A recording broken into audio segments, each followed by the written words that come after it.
Have you ever felt guilty just for wanting more? Not more luxury, not more stuff, just enough.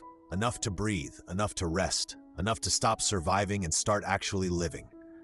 Maybe you were taught that money is the root of all evil, that wanting financial freedom makes you greedy, that happiness lives in simplicity, and simplicity means lack. It sounds noble, right? Almost spiritual. But here's a question no one ever really answers. If money doesn't matter, why do the people telling you that always seem to have enough of it? In this video, we're not just going to talk about money.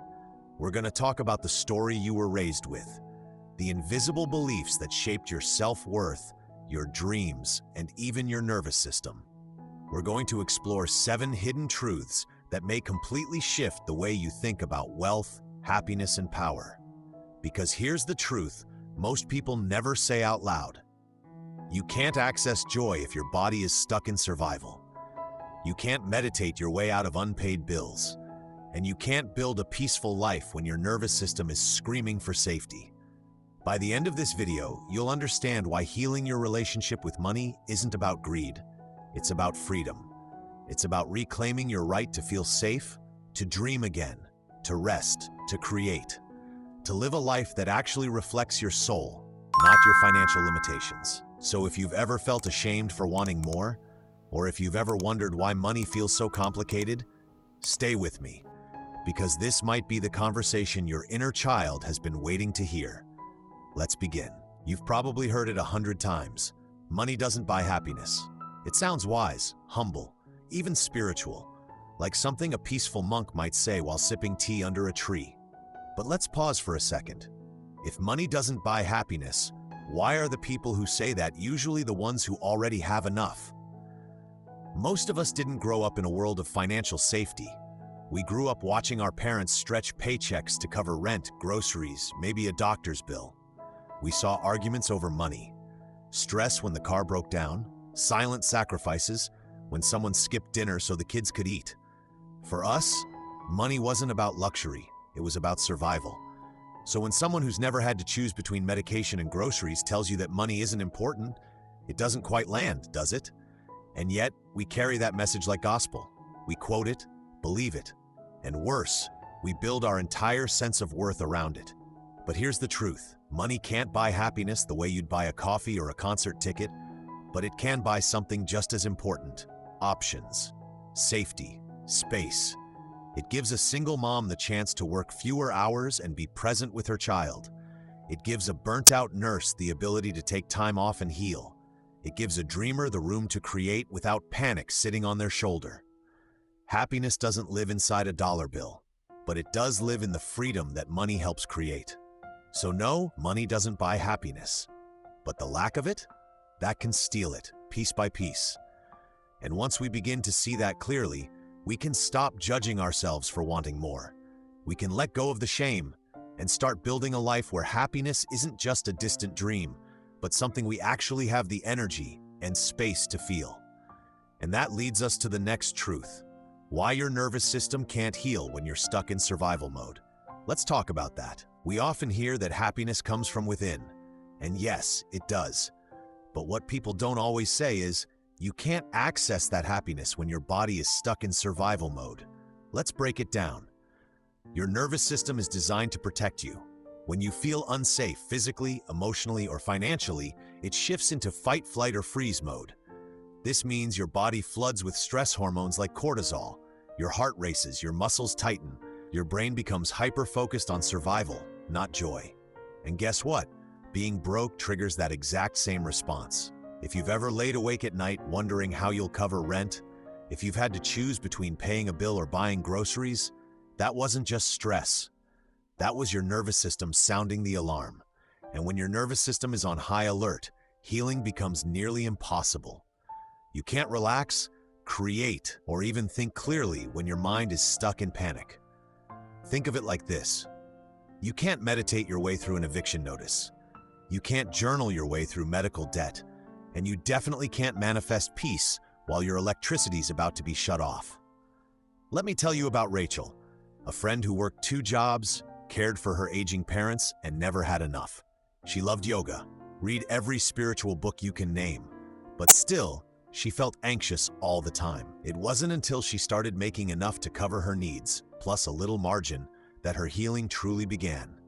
She didn't change inside because of money. She changed because her nervous system could finally breathe. Safety isn't a luxury, it's the foundation of everything. And in today's world, financial safety is the first layer. So when someone tells you happiness is free, smile kindly, and remember, happiness might be free, but safety usually isn't. And that brings us to something even more important: why some spiritual messages around money have become more harmful than helpful. Let's go there next. Somewhere along the way, we were taught that wanting money made us less spiritual. That true enlightenment meant giving everything up, letting go of desire, ambition, and especially wealth. And while there's beauty in simplicity, let's be honest, some of that messaging has quietly turned into manipulation. You've probably seen it too. Someone on social media, dressed in flowing linen, standing in Bali saying, "Detach from material things. You don't need money to be free." But behind that post, they're selling a $3,000 course on how to find abundance. It's a confusing paradox. They tell you to release your attachment to money while using money to live comfortably. They preach detachment, yet profit from your belief that you shouldn't desire more. This is what we call spiritual bypassing, using spiritual language to avoid real practical problems. And it can keep you stuck. I once met a man who truly believed that staying broke was noble. He refused promotions, didn't charge fairly for his work, and often said, "I don't care about money." But behind the scenes, he was always stressed. He borrowed from friends, skipped medical appointments, and worst of all, he judged himself for even thinking about wanting more. Here's the truth. Spirituality and financial well-being are not enemies. You can be deeply grounded, generous, and self-aware, and still build wealth. In fact, money in the hands of conscious people can do incredible good. Lesson? Detachment doesn't mean rejection. It means you can hold money loosely, but still use it wisely. When you free yourself from toxic beliefs about money, you open the door to real, embodied abundance. And that leads us to the next hidden truth: how the beliefs we formed in childhood, often without even realizing it, are quietly shaping our entire financial reality. Let's dive into the shadow. Most of our beliefs about money weren't consciously chosen. They were inherited, picked up when we were too young to question anything. From the way our parents spoke about bills, to what we overheard at the dinner table, to how we felt when we asked for something and were told, "We can't afford that." This is what Carl Jung called the shadow, the unconscious parts of ourselves that drive our behavior without us even realizing it. And when it comes to money, your shadow might be running the show. Maybe you were taught that rich people are greedy, or that it's selfish to want more, or that you should always give without expecting anything in return. And now as an adult, you might find yourself undercharging, overgiving, or feeling guilty anytime you ask for what you're worth. Let me introduce you to Jenna.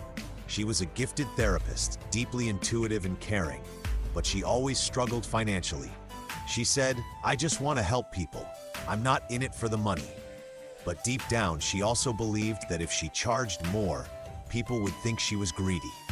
That belief, it wasn't hers. It was her mother's voice, a voice she absorbed so young it became her own. Once Jenna started exploring her money shadow through journaling, therapy, and inner child work, everything changed. She raised her rates, felt more confident, and ironically, helped her clients even more. The lesson? Until you bring your unconscious money beliefs into the light, they'll keep running the show and quietly blocking your abundance. Healing your money shadow doesn't happen overnight, but awareness is the first step, because you can't change what you don't see. And once you begin to see money not as a burden or a source of guilt, but as a path to freedom, you realize the most powerful truth of all. Money doesn't just buy things, it buys choices. And that's what we're diving into next. Here's a truth that very few people say out loud. Money isn't just about what you can buy, it's about what you can walk away from. It gives you choices, and choices create freedom. When you don't have money, life feels tight, small. You feel stuck in jobs you hate, cities you've outgrown, relationships that no longer align. Not because you lack courage, but because you lack options. Let's look at two people.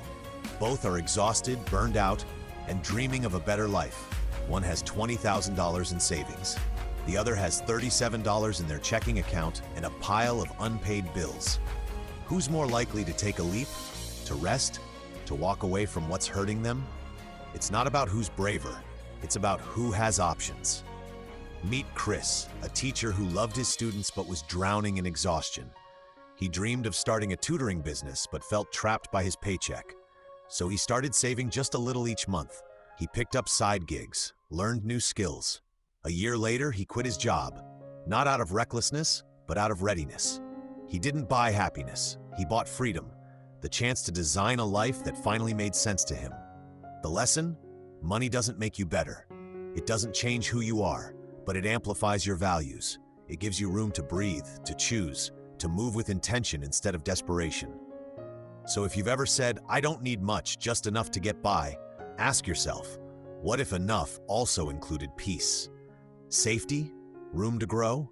Because you deserve a life where freedom isn't just a dream, it's your day-to-day reality.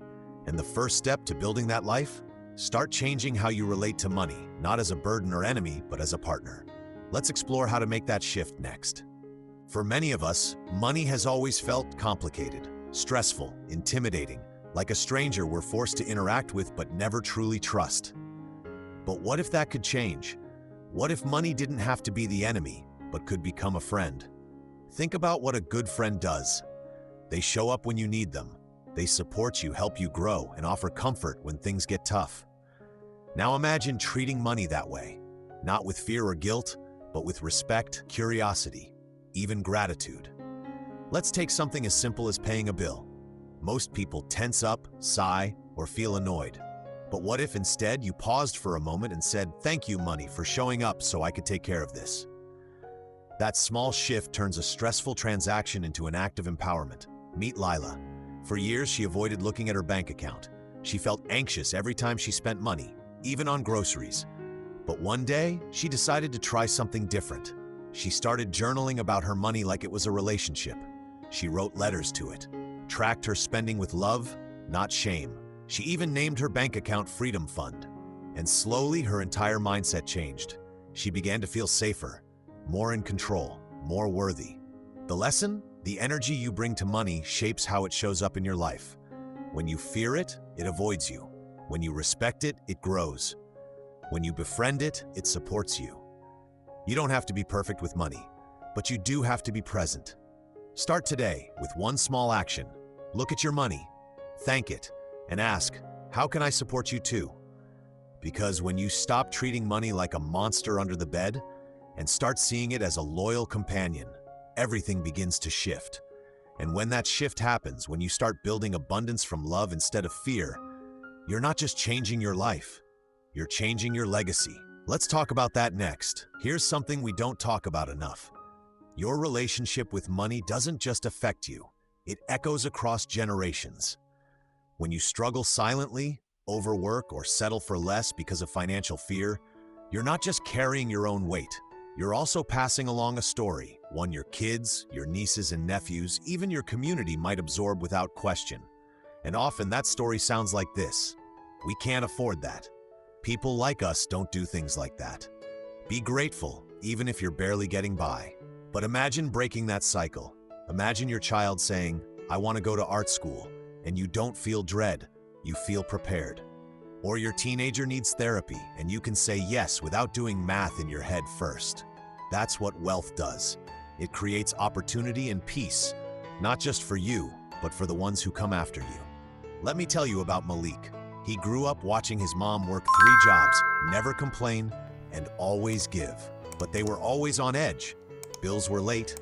He learned early to dream small. As an adult, he made it as "this ends with me." He educated himself, built a business, created a financial cushion. Now his daughter doesn't just inherit money, she inherits possibility. The lesson? Wanting wealth isn't selfish. Rejecting it when you have the chance to grow can be. Because true abundance doesn't stop with you. It flows through you. If you've ever said, "I just want to be comfortable," ask yourself, what if your comfort could be their launchpad? What if you becoming abundant meant they never had to unlearn the same fears you did? So if this video sparked something in you, if you're ready to rewrite the story and step into your power, Go ahead and subscribe to Psychology for Real Life for more content that heals, expands, and empowers. Because up next, we're diving into how to release generational money guilt and truly step into your worth. You don't want to miss it.